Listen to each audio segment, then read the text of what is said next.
খেজুর রসের হাঁড়িতে অনেক সময় বাদুড় সহ বিভিন্ন পাখি মুখ দেয়। এতে খেজুরের রস নাপাক হয়ে যায় কিনা? উত্তর হলো না, খেজুরের রস নাপাক হবে না। কারণ প্রথমত এ থেকে রসের হাঁড়িকে রক্ষা করা খুবই কঠিন। দ্বিতীয়ত ফোকাহ একরামের মতে বাদুড়ের পেশাব পায়খানা পানিতে পড়লেও সেটা নাপাক বলে গণ্য হবে না। এটার অন্যতম কারণ হলো যে এর থেকে বাঁচা আসলে সম্ভব না বা কঠিন, পরিপূর্ণ মানুষের নিয়ন্ত্রণেও না। ফাতুল কাদিরে বিখ্যাত হানাফি ফকিহ ইবনুল হুমাম রাহিমাহুল্লাহ তিনি লিখেছেন, অবলুল খুফাস ওয়া খরুআতুহু লা ইফসিদু লিতাআজ্জুল ইহতিরাজ মিনহু, অর্থাৎ বাদুড়ের পেশাব পায়খানা এগুলো কোনো খাবারে বা কোনো কিছুতে পড়লে সেটাকে নাপাক করবে না, কারণ এটা থেকে বেঁচে থাকা পরিপূর্ণভাবে সম্ভব না। এই জন্য অতএব বাদুড় যদি মুখ দেয়, পেশাব পায়খানা দূরের কথা, সামান্য একটু মুখ দিল অথবা একটু জুটা করলো, তো এটার কারণে আপনার রস পান করা হারাম হবে না। তবে নিপা ভাইরাসে আক্রান্ত হয়ে আপনি ক্ষতিগ্রস্ত হতে পারেন, সেই জায়গা থেকেই সতর্কতা কাম্য। কারণ শরীয়তে নির্দেশ না হলো কেউ বিপদে পড়তে পারে, অসুস্থ হয়ে যেতে পারেন, নিজেকে ধ্বংসের দিকে ঠেলে দেওয়ার মতো কোনো কাজ হতে পারে, এরকম কাজ থেকে শরীয়ত আমাদেরকে বেঁচে থাকতে পারে। আল্লাহ বলেছেন, ওয়ালা তুলকু বিয়াদিকুম ইলা তাহলুকা, তোমাদের নিজেদেরকে তোমরা ধ্বংসের দিকে ঠেলে দিও না। অতএব সেই জায়গা থেকে আপনার এখানে সর্বোচ্চ সতর্ক থাকার চেষ্টা করা কর্তব্য। আমি এআইকে ইসলাম নিয়ে কিছু প্রশ্ন করলে সেই ইসলামের কিছু বিষয়কে অবৈজ্ঞানিক বলে মন্তব্য করেছে। আমি তার কথা বিশ্বাস করিনি। এতে কি আমার ইমানের কোনো সমস্যা হয়েছে? না, ইমানের সমস্যা হয়নি, কারণ আপনি তার কথা শুনেছেন, শুধুমাত্র বিশ্বাস করেননি। সো এটা আপনার ইমানের জন্য ক্ষতির কারণ হবে না। তবে আপনার ইমানের বিষয়ে আপনাকে খুব বেশি সতর্ক হতে হবে। এমন কোনো জায়গায় প্রশ্ন করলেন যেখান থেকে আপনি আসলে বিভ্রান্তিতে পড়ার আশঙ্কা আছে, তাহলে সেটা আপনার করা উচিত হবে না। আমার বাবা কুয়েতে ২০ বছর ধরে এক কুয়েতি মালিকের ফলের দোকান পরিচালনা করছেন। মালিকের সরবরাহকৃত পণ্য বিক্রির পাশাপাশি তিনি অন্য ব্যবসায়ীদের কাছ থেকে ফল এনে মালিকের দোকানে বিক্রি করতেন এবং সেক্ষেত্রে নিজের জন্য নির্ধারিত কমিশন নিতেন।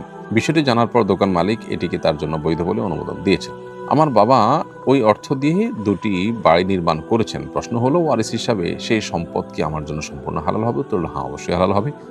আপনার বাবার উপার্জন হালাল হিসেবে বিবেচিত এবং তার বাড়িটাও সম্পূর্ণ হালাল টাকায় নির্মিত হয়েছে বিবেচিত হবে।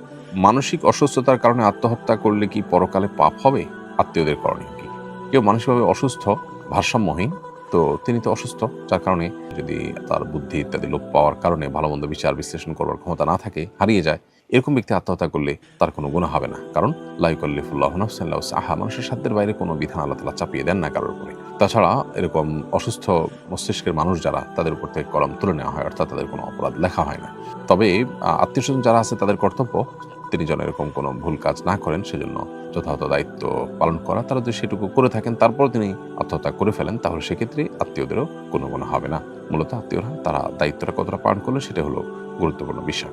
আমার হবু বর বলেছে, তোমার যদি অমুকের সাথে সম্পর্ক থেকে থাকে তাহলে তুমি তালাক। ওই ব্যক্তির সাথে আমার কিছুদিন ফোনে কথা হয়েছে। এখন হবু স্বামীর এই কথার কারণে কি বিয়ের পর তালাক পতিত হবে?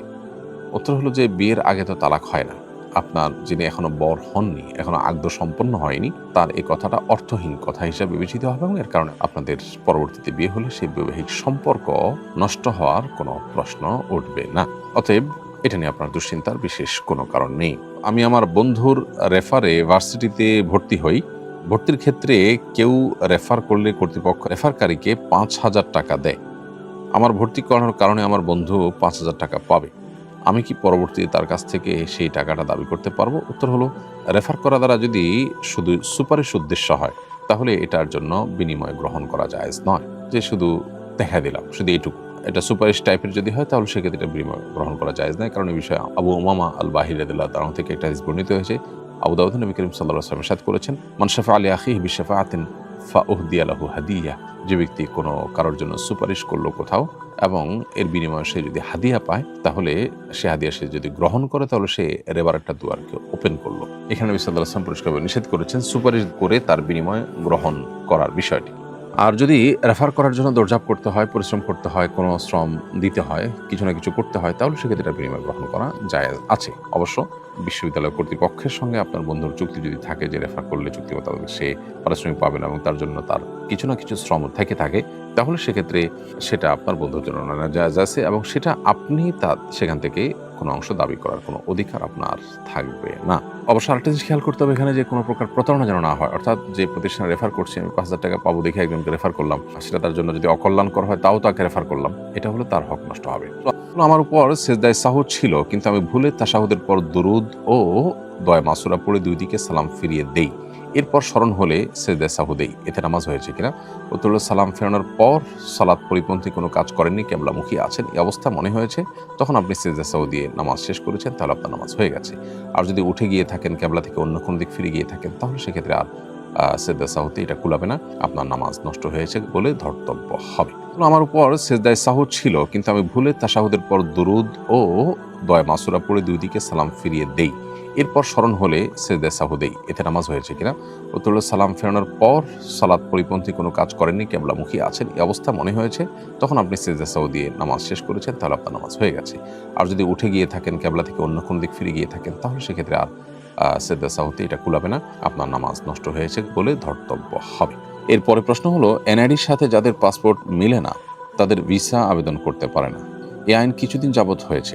সমস্যা হলো, নির্বাচনের কারণে এনআইডি সংশোধনের কাজ বন্ধ আছে। নির্বাচনের আগে যাদের ভিসা প্রয়োজন তারা এনআইডি সংশোধনের জন্য আমাদের কাছে আসে, আমরা কয়েক গুণ বেশি টাকা নিয়ে তা করে দেই, এটা কি জায়েজ হচ্ছে? প্রিয় দর্শক, প্রথম কথা হলো যে সরকারের তরফ থেকে যেটা নিষিদ্ধ সেটা করা অবশ্যই অন্যায় হবে, বিশেষ করে যে নিষেধাজ্ঞা মানুষের কল্যাণার্থে সরকার নির্ধারণ করে থাকে। এই নির্বাচনের এই সময়টাতে রাস্তা ওপেন রাখলে নানাবিধ ক্ষতির আশঙ্কা আছে, সেই জায়গা থেকেই নিষিদ্ধ ঘোষণা করা। অতএব সেই নিষেধাজ্ঞা অমান্য করাটা অন্যায়। আর এর জন্য আপনি যদি সরকারি চাকরি হন তাহলে সেক্ষেত্রে টাকা নেওয়াটাই তো আপনার জন্য অন্যায়। আর যদি আপনি সরকারি চাকরি না হন, আপনি বাইরে থেকে কেউ কাজ করে থাকেন, তাহলে তো আপনি সার্ভিস ফি নিতে পারেন, প্রসেস করার যে ফি সেটা আপনি নিতে পারেন। কিন্তু নিষিদ্ধ বিষয়টা আপনি কিভাবে করেন? নিশ্চয়ই আপনি সেখানে কোনো অন্যায় পথ ধরে থাকেন, যেটা ইটসেলফ আরেকটা অন্যায়। অতএব এই সময়গুলোতে যাদের অসুবিধা হচ্ছে তাদের জন্য সরকারের কাছে আবেদন করে, জোর দাবি করে, বিভিন্নভাবে তাদের জন্য আলাদা কোনো পথ উন্মোচন করা যায় কিনা সে বিষয়ে বের করা যেতে পারে। কিন্তু আপনি কোনো অন্যায় সহযোগী হতে পারেন না এবং কোনো ঘুষ গ্রহণ করে বা অন্যায়ভাবে টাকা পয়সা নিয়ে কিছু করতে পারেন না। যদি এমন হয় যে লোকটা মাজলুম এবং তার প্রতি জুলুম হচ্ছে, এদিকে আপনি সরকারি কোনো চাকরি নন, বাইরে থেকে আপনি প্রসেস করে দেন বা আপনার ফাইলপত্র রেডি করে দেওয়া, যেগুলো উনি বোঝেন না সে কাজগুলো করে দেন, এগুলোর বিনিময়ে আপনি নিতে পারেন, সেটা মৌলিকভাবে কোনো জায়েজ বিষয় না।